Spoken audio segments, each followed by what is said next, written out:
Welcome to the Slop Temple. We pray this video helps. You begin by confirming you're signed into your Google account. This links responses to Drive. Open Safari or Chrome and go to Forms. Google.com because the dedicated app for iOS isn't required. Once there, tap the menu and choose blank or a template to start. This creates a new form file in Drive. You do this to retain autosave and sharing options.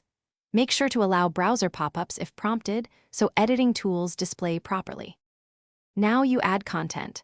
Tap the plus icon to insert questions and choose the type based on the data you need. You should label questions clearly and use the required toggle for must-answer items so responses are complete. For numerical or text constraints, enable response validation to prevent errors.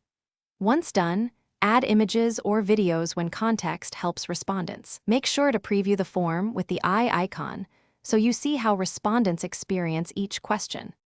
Finish by configuring form settings.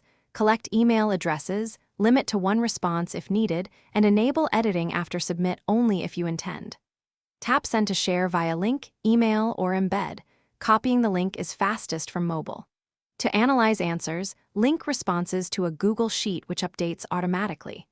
If saving or editing fails, refresh the page and clear browser cache. If problems persist, try an incognito tab or confirm Drive permissions so your form can be saved and shared without errors. Thanks for watching. Consider subscribing if we helped you.